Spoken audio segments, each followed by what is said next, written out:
सद्गुण और दुर्गुण सबके अंदर रहते हैं। जहां सद्गुण बढ़े रहते हैं वहां संपत्ति रहती है। संपत्ति से मतलब सिर्फ रुपया पैसा ही नहीं होता है, अच्छी विचारधारा भी एक संपत्ति है महाराज। अच्छे संस्कार भी एक संपत्ति है, अच्छा व्यवहार भी एक संपत्ति है। अच्छा हम लोग जो कुछ इस दुनिया में देख रहे हैं, सच पूछो तो दुनिया की सही संपत्ति तो वही है, क्योंकि ये दुनिया उसी से चल रही है। बोलो शंकर भगवान की। इस संसार में जो आप अच्छा देख रहे हैं ना, यही सही संपत्ति है इस संसार की, इसी से ये दुनिया जिंदा है। आग लगी संसार में और जर्जर पड़े अंगार, और संत न होते जगत में तो जल मरता संसार। हम लोग सिर्फ रुपया पैसा कोई धन दौलत मानते हैं, पर असल में शास्त्रों की दृष्टि से जब आप देखेंगे तो पैसा नहीं, पवित्रता बड़ी दौलत है।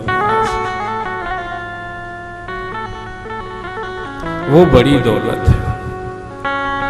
पैसे से आप सामान पा सकते हैं, पवित्रता से आप भगवान को पा जाएंगे। निर्मल मन जन सो मोहि पावा, मोहि कपट छल छिद्र न भावा। पर ये आएगी कैसे महाराज? आएगी कैसे? इसके लिए गुरु चाहिए। इस पवित्रता को पाने के लिए, जिससे परमात्मा का मिलन हो जाए, इसके लिए हमें हमारे जीवन में कौन चाहिए? गुरु चाहिए। गुरु बिन भव निधि तरय न कोई, गुरु बिन भव निधि तरय न कोई, जो बिरंच शंकर सम होई।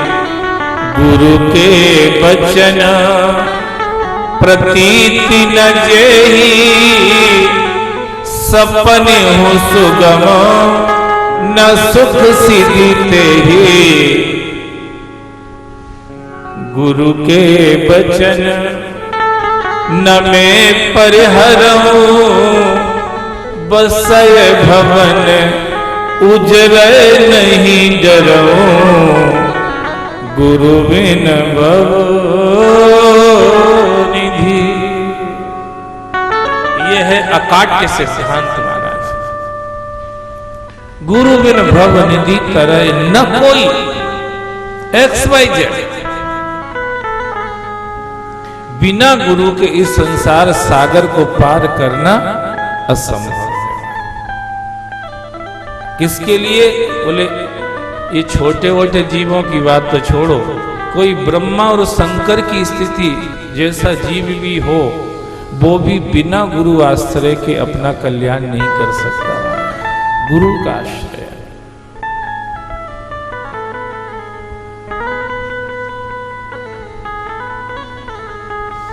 कहते हैं, आपने भी सुना होगा, गोविंद रूठ जाए तो गुरु रक्षा कर सकता है।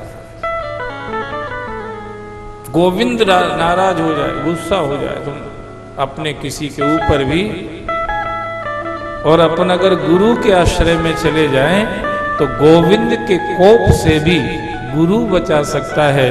पर अगर गुरु कुपित हो जाए तो गोविंद भी। Have you listened it? I think yes. सुना होगा आप लोगों ने। कोई नई बात तो है ही नहीं अपने पास में, पुरानी बात। पुरानी है पर पुराण की है, इसलिए अपने काम की है ना। पुरानी है पर पुराण की है, इसलिए हमेशा कल्याण की है।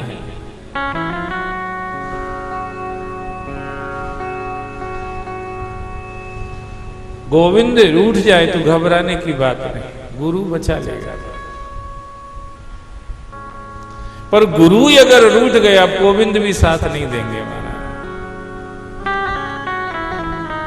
गोविंद रूठ जाए तो गुरु बचा जाएगा।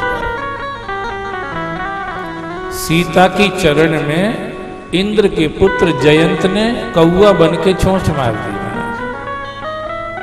राम जी को गुस्सा आ गया। सीता के पांव, राम जी को गुस्सा, भगवान है, राम जी गुस्सा आ गया। गोविंद है, वो भगवान है, उनको गुस्सा आ गया। और उन्होंने सीता का श्रृंगार करने के लिए एक पतली सी सीख ले रखी थी, उसमें वन में से फूल तोड़ के ले आए थे और उन फूलों से सीता का श्रृंगार करने के लिए तरह तरह के अलंकार बना रहे थे। राम जी आभूषण बना रहे थे फूलों से। अपन तनिष्क की दुकान से खरीदते हैं, अपन डीपी ज्वेलर्स से खरीदते हैं, या कोई भी श्री राम ज्वेलर, जो भी ज्वेलर रहते हैं, अपन ये आभूषण, ये अलंकार वहां से खरीदते हैं। पर राम जी ने जब सीता का श्रृंगार किया तो वो अलंकार कहां से लेके आए थे? फूल मारा। एक बार चुन कुसुम सुहाए, एक बार चुन कुसुम सुहाए, एक बार चुन कुसुम सुहाए, एक बार चुना कुसुम सुहाए, निज कर भूषण राम बना, निज कर भूषण राम बनाए, सीता है पहिराए प्रभु साद, सीता ही पहिराए प्रभु साद, बैठे फटिक शिला पर सुंदर, बैठे फटिक शिला पर सुंदर, एक बार चुन कुसुम सुहाए, एक बार चुन कुसुम सुहाए। राम जी ने फूल चुने, फूल जगह जगह से, सुंदर सुंदर फूल, कुसुम सुहाए, सुंदर सुंदर फूल माना, और अपने हाथ से आभूषण फूलों से बनाया। मुझे पता नहीं, हो सकता है वो राम जी का मैरिज डे होगा, may be, I don't know, possibility. निज कर वो राम बनाए, अपने हाथ से बनाए, फूलों से बनाए। अब जंगल में कोई सुई तो रहती नहीं, वो पतली से लकड़ी ली, उसी से पिरो पिरो कर बनाए, और बड़े भाव चाव से, बड़े प्रेम आदर के साथ सीता जी को पहनाए। सीता जी और बड़ी नहीं, तुलसी ने तो गजब किया है, अपने हाथ से आभूषण फूलों के बना के राम जी ने सीता जी को पहनाए। पर उसके बाद कहां गए? उसके बाद बैठे फटिक शिला पर, इस फटिक शिला पर बैठे। ये संकेत यहां कर दिया है कि कोई संसारी आदमी ऐसा अर्थ ना कर ले कि अपनी पत्नी का श्रृंगार करने के बाद पति का भाव क्या रहा होगा, पर यहां उसको साफ किया गया है। बैठे फटिक शिला पर सुंदर सीता का श्रृंगार करने के बाद राम जी इस फटिक शिला पर, इस फटिक मणि पर विराजमान हैं, जिसको पवित्रता की पराकाष्ठा कहा गया है। सीता के श्रृंगार में राम जी के मन में कोई संसारिक भाव की प्रधानता नहीं है। सीता का श्रृंगार करके भी राम जी अपनी स्थिति में है महाराज। स्फटिक शिला।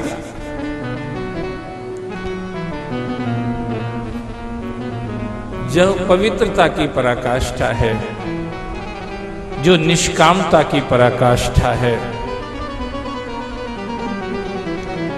राम जी सीता का श्रृंगार करके उस स्फटिक शिला पर बैठे हुए हैं। खैर ये हुआ तो राम जी ने जब श्रृंगार किया तो इंद्र का पुत्र जयंत सीता के चरण में चोंच मार दी उसने।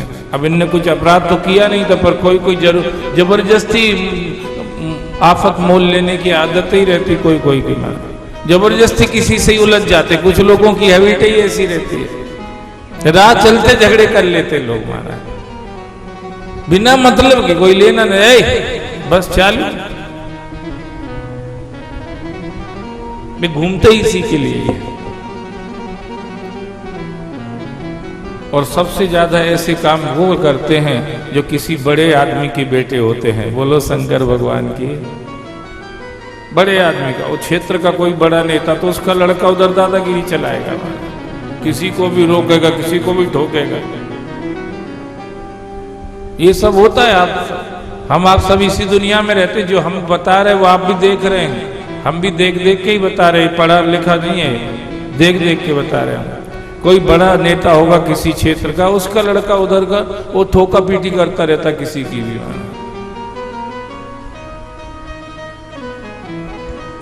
तो जयंत्र देवताओं के राजा इंद्र का बेटा है महाराज, इसलिए इसको राह चलते उपद्रव करना ऐसा लगता है अब मैं राजा का बेटा हूं, मेरा कौन क्या बिगाड़ लेगा। अब बात वही है, राजा नामधारी बहुत हैं राजा, पर असल में राजा तो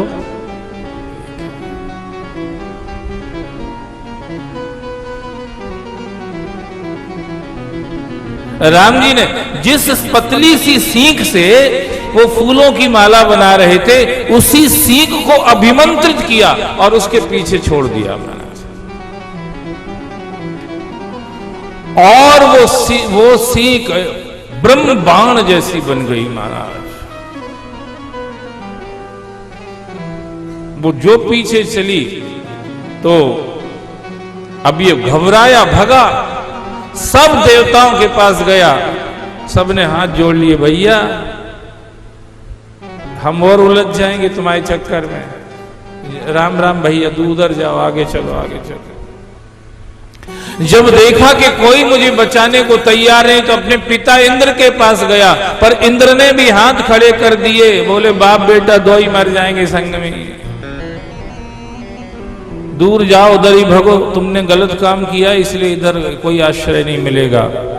कोई देवता नहीं बचा पाया, बाप स्वयं भी नहीं बचा पाया, अब कौन बचाएगा। तब गुरु सामने आया महाराज। कौन आया?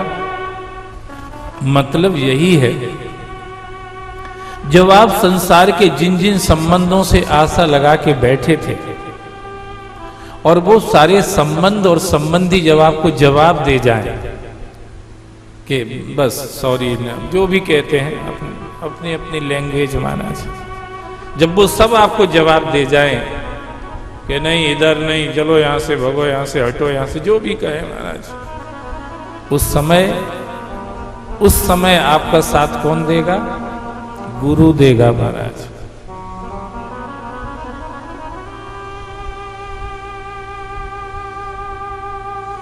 तो क्या हुआ? सब जगह गया, काहू बैठन कहा न ओही, राख को सके राम कर द्रोही। किसी ने उसको आश्रय नहीं दिया, सबने भगा दिया। तब कौन सामने आ गया?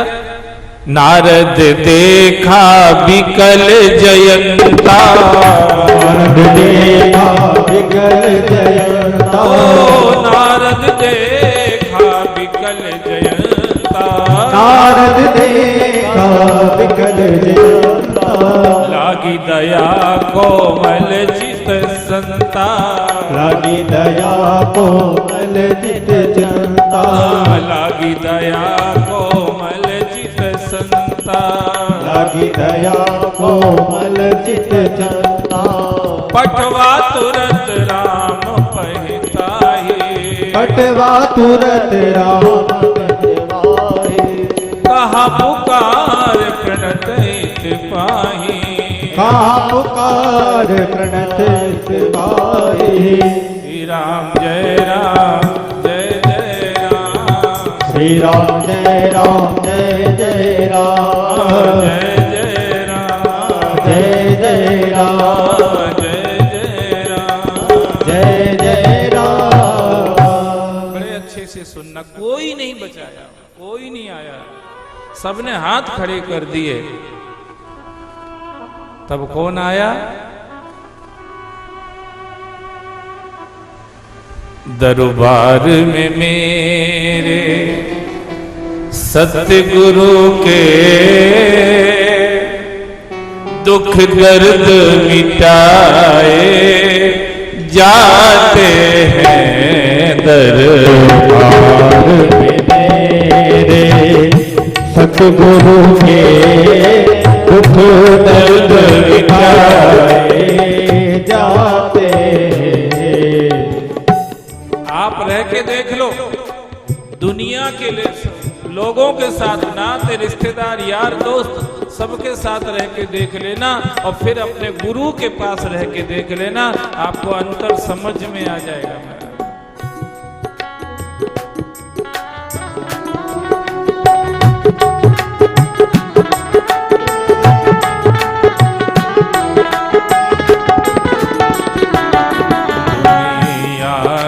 सताए लोग यहाँ आके सताए लोग यहाँ, सीने से लगाए जाते हैं। दुनिया के सताए लोग यहाँ, सीने से लगाए जाते हैं।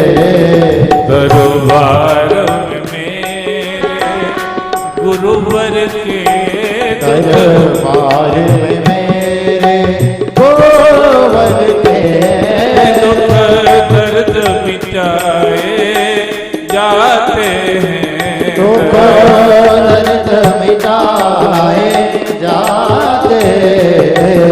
संसार नहीं यह रहने को, यहाँ दुख ही दुख है सहने को। संसार नहीं यार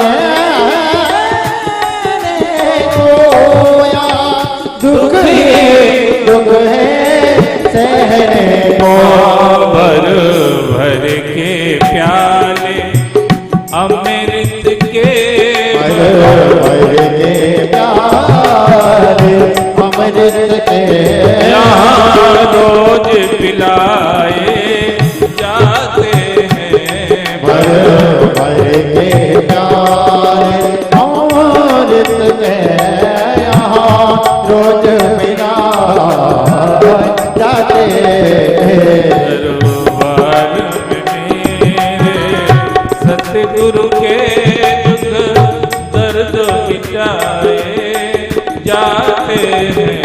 दरबार में मेरे सतगुरु के दुख दर्द मिटाए जाते हैं। पल पल में आस निराश भई, दिल दिल घटती, तिल तिल बढ़ती। पल भर में आस निराश भई, दिल दिल घटते, दिल दिल बढ़ते। दुनिया जिनको ठुकरा देती, दुनिया जिनको ठुकरा देते, या गोद बिठाए जाते हैं। दुनिया जिनको ठुकरा देते, यहाँ खुद बिठाए जाते हैं। दरबार में मेरे गुरु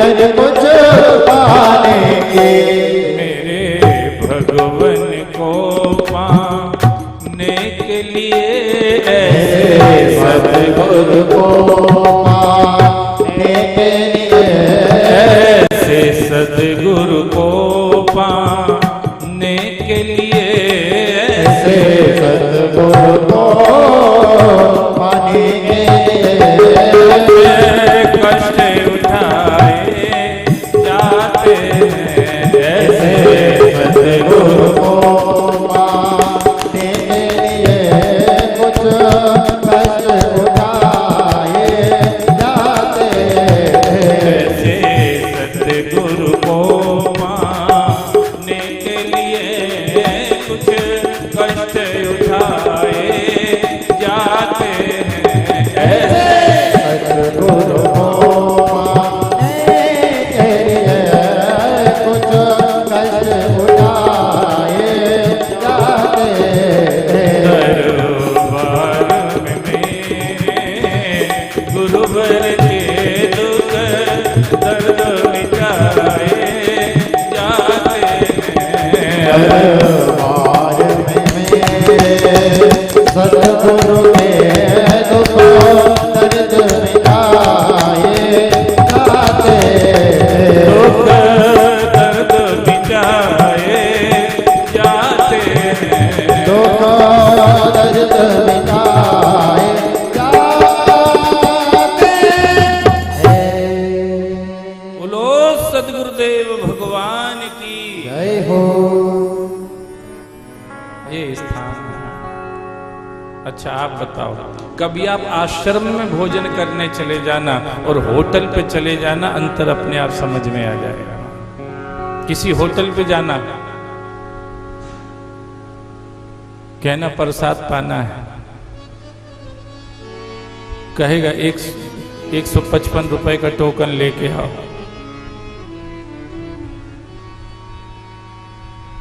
जो भी वहां का रेट होगा, मैं 155 ऐसे आ गया दिमाग में तो कह दिया। और आप आश्रम में चले जाओ तो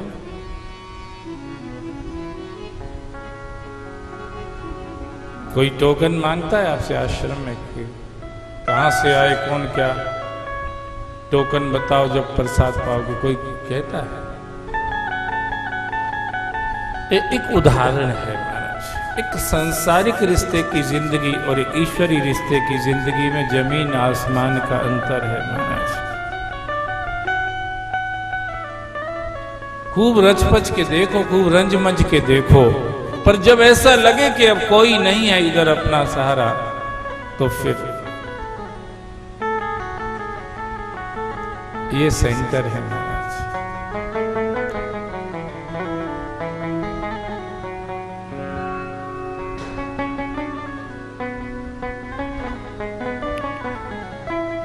कोई नहीं बचा रहा था, जयंत को हाथ खड़े कर दिए सबने।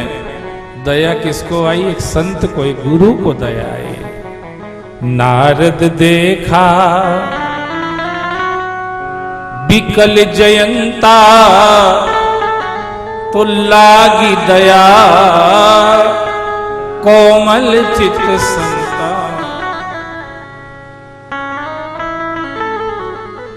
संतों का चित्त जो होता है ना, जो भाव विचार होता है, वो कोमल होता है, हार्ड नहीं होता, कठिन कठोर नहीं होता है।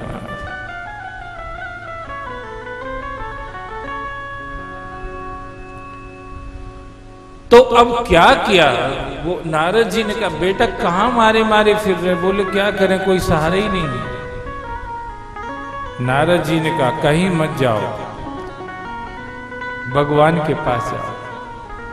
जहां तुमने अपराध किया है ना, उन्हीं के, बोले वहां तो हम गड़बड़ करके आए, बोले सुधार भी वहीं से होगा,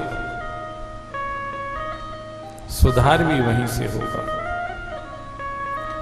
गुरुजन जो होते हैं वो अपने स्वरूप से किसी को नहीं जोड़ते, परमात्मा के स्वरूप से जोड़ते हैं। परमात्मा के स्वरूप का बोध कराते हैं, इसीलिए वो गुरु कहे जाते हैं। परमात्मा के स्वरूप का बोध, परमात्मा के तत्व का बोध कराते हैं और उस परमात्मा के साथ जोड़ते हैं। वो निराकार रूप में हो सकता है, वो साकार रूप में हो सकता है। निराकार रूप में तो सर्वमान्य है ही वो ईश्वर, पर साकार रूप में भी वो रूप उसके मान्य है जो वेदों में वर्णित है। महाराज बोलो शंकर भगवान की। जिन रूपों की चर्चा वेदों में है, जिन रूपों की चर्चा उपनिषदों में है, जिन रूपों की चर्चा पुराणों में है, उस ब्रह्म के जिन रूपों की चर्चा शास्त्रों में है, वो रूप भी भगवान के ही हैं। इसीलिए उनका भी ध्यान, चिंतन, सिमरन शास्त्र सम्मत है।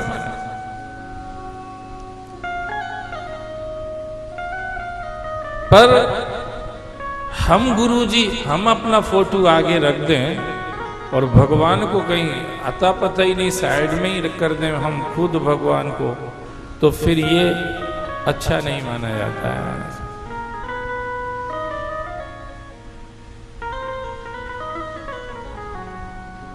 ऐसा नहीं करना चाहिए। नारद जी ने जयंत को सहारा जरूर दिया, पर ये नहीं कहा कि मैं तुम्हारा सहारा हूं। पठवा तुरंत राम कहता है, ये नहीं कि 6 महीने हमारे पास रहोगे, 12 साल हमारे पास रहो, वो लफड़ा नहीं। पठवा तुरंत राम कहता है। भगवान से जुड़ो भैया, भगवान से जुड़ो। भगवान ही हमारा तुम्हारा सबका सहारा भगवान है।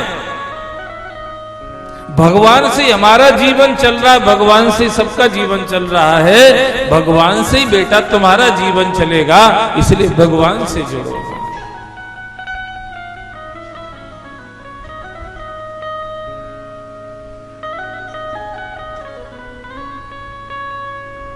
और भगवान ने जब उसकी आर्तवाणी सुनी तो एक नयन कर तजा भवानी।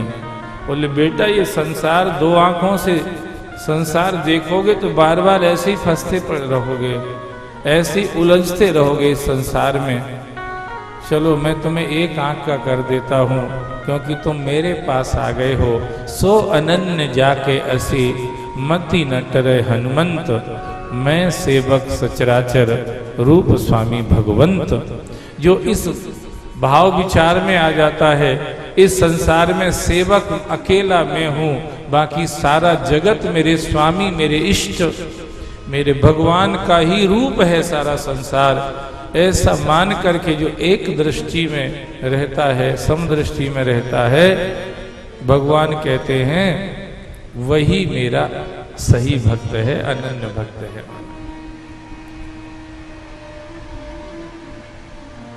भगवान का नाम भी तो समदर्शी है ना। समदर्शी मोह कहे सबको, भगवान का नाम समदर्शी है। नाम तिहारो चाहो तो पार करो, प्रभु जी मोरे अवगुण चित ना धरो। गुरु का आश्रय, गुरु पूर्णिमा आ रही है और गुरु पूर्णिमा के उपलक्ष्य में ही ये आज से ये 6 दिवसीय कार्यक्रम प्रारंभ हुआ है महाराज। क्योंकि 7वां दिन सावन का दिन होगा,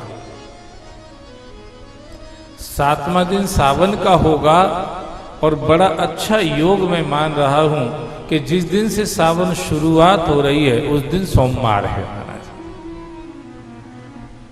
सोमवार का दिन है।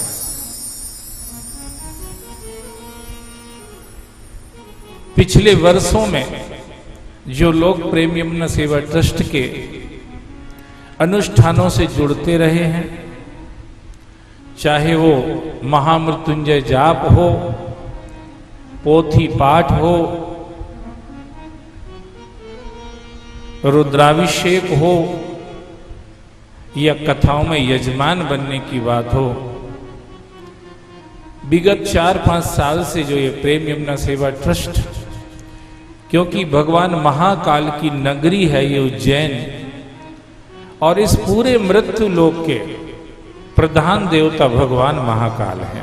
मृत्यु लोके महाकालम, मृत्यु लोक के प्रधान देवता भगवान महाकाल हैं।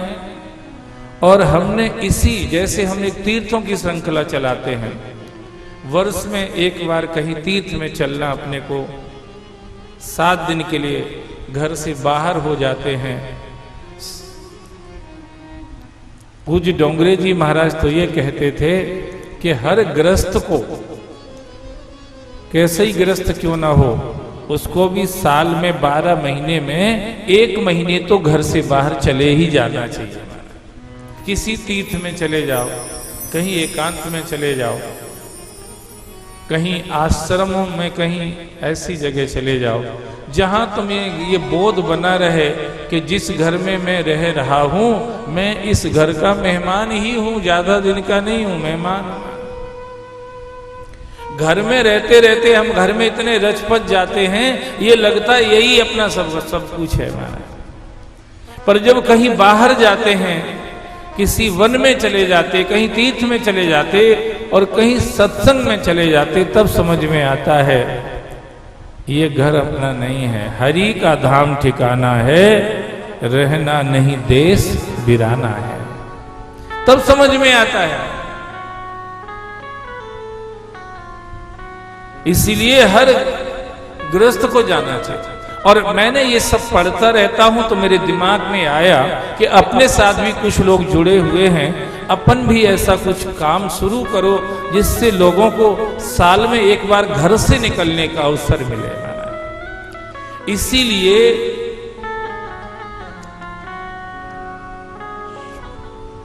चौदह साल पहले तीर्थ श्रृंखला प्रारंभ करी महाराज।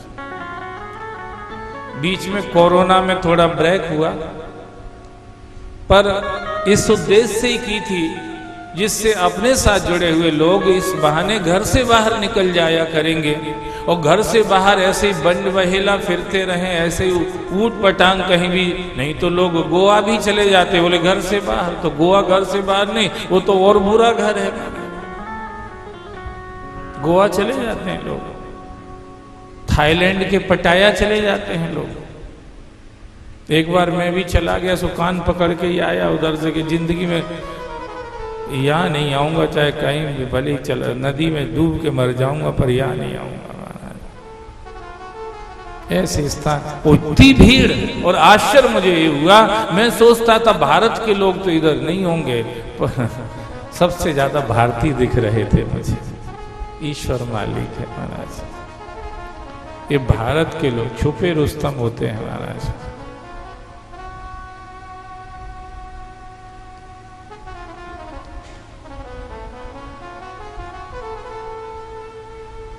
इनके दिखाने के दांत अलग होते, सबका नहीं कह रहा हूं, कुछ को छोड़ देते हैं।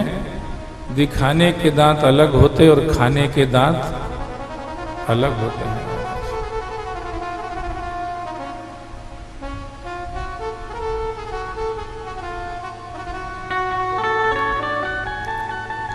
गणेश जी की भक्ति करना चाहिए ऐसे लोगों को, क्योंकि गणेश जी के एक ही दांत है महाराज। गणेश भगवान के खाने के दांत और दिखाने के दांत, एक दंत दयावंत चार भुजाधारी, माथे पे सिंदूर सोहे मुंह से की सवारी, रिद्धि देत सिद्धि देत और देत सेवा। भगवान गणेश जी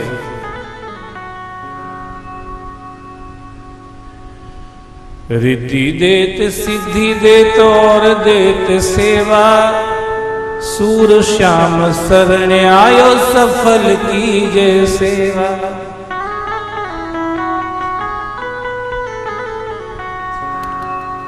जिनके दो दांत हैं उनको गणेश जी की भक्ति करना चाहिए। वो कृपा करेंगे तो एक ही दांत का कर देंगे। दिखाने के दांत और खाने के दांत अलग अलग नहीं होना चाहिए, एक ही दांत होना चाहिए।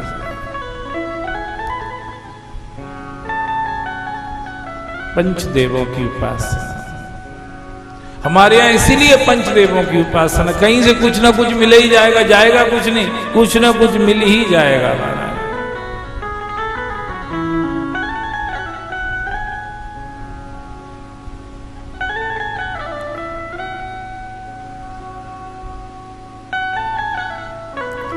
तो ये 30 श्रृंखला इसलिए चलाई थी, पर इस पे भी कुछ लोग कमेंट्स करने लगे हैं, इसीलिए मैं इसको भी बंद करने की तरफ सोच रहा हूं।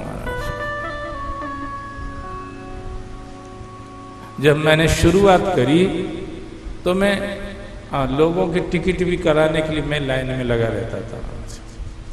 लोगों ने कहा कि टिकट में पैसे खा जाते होंगे इसीलिए लाइन में लगते हैं, तो मैंने टिकट कराना बंद किया, मैंने अपने अपने करा। अब लोग कहते कमरे के इतने पैसे क्यों ले रहे हैं? अरे भैया तुम यार वहां सिर्फ कमरा ही दिखता है, तुम्हें कैमरे भी तो लगेंगे वहां। लगेंगे कि नहीं लगेंगे आप बताओ? तो कमरे का भी खर्चा होता है और कैमरे का भी,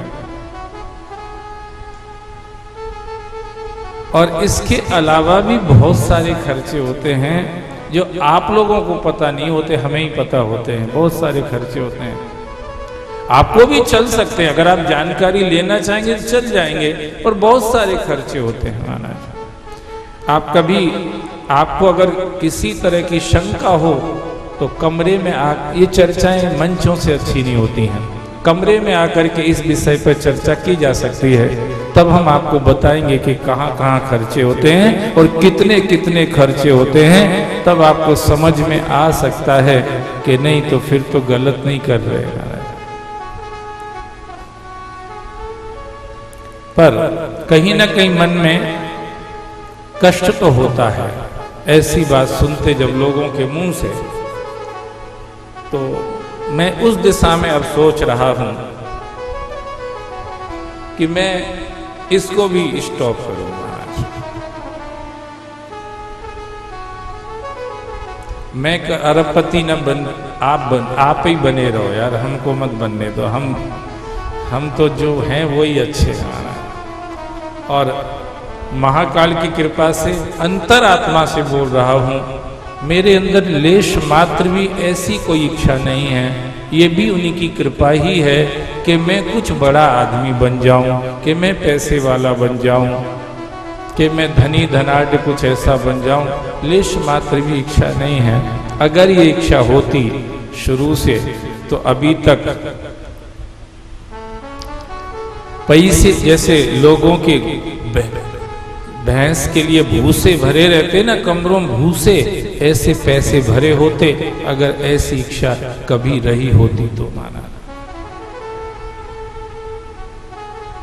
पर दुनिया बड़ी विचित्र है, इनको सीना फाड़ के भी दिखाओ तो भी राम नहीं दिखते, क्या करोगे? बोलो शंकर भगवान की।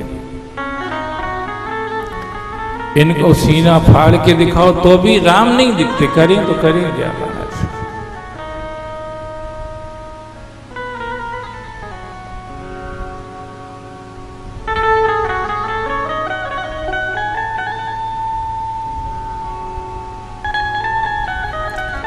पूज डोंगरे जी महाराज कहते घर से बाहर जाना चाहिए। इससे समझ में आता है कि संसार से हमारा रिश्ता स्थायी नहीं है, अस्थायी ही है। तब फिर ईश्वर के साथ हमारा स्थायी रिश्तेदार कौन है, ये बात समझ में आती है। जब कहीं सत्संग मिलता है तब ये बात पल्ले पड़ती है महाराज।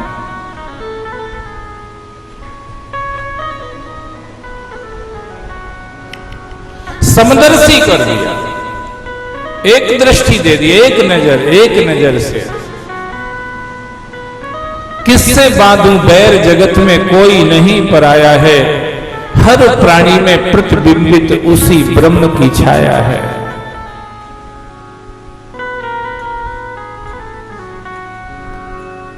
समदर्शी है नाम तिहारो, चाहो तो पार करो।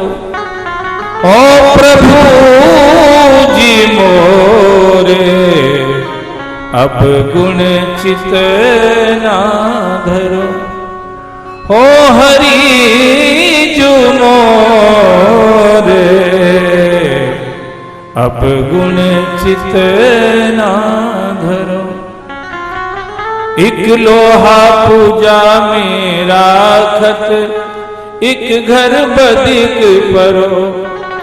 यह दुविधा पारस नहीं मानत, कंचन करत खरो। प्रभु जी मोरे, अब गुण चित ना धरो। हो हरि जो मोरे, अब गुण चित ना।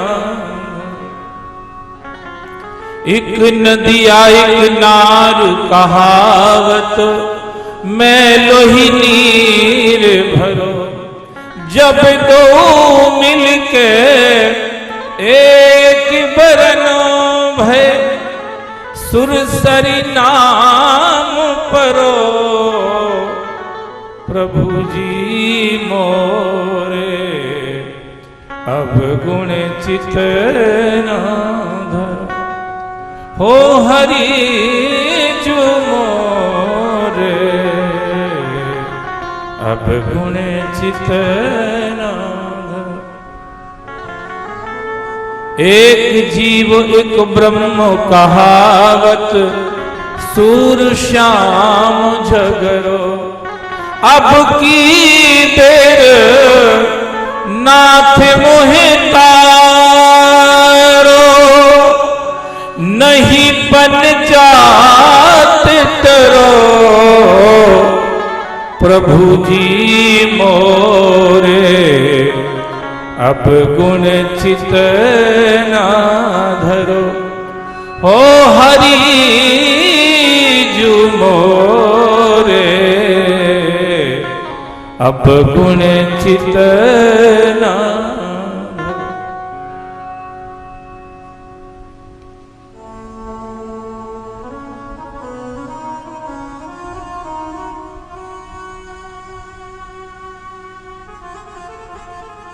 भगवान ही हमें ये दृष्टि दे सकते हैं, एक दृष्टि दे सकते हैं, समदर्शी दे सकते हैं। समदर्शिता का दान प्रभु ही कर सकते हैं। एक नयन कर तजा भवानी, भगवान ने उसको एक आंख कर दिया, भेद मिटा दिया, भेद मिटा दिया। यही कार्य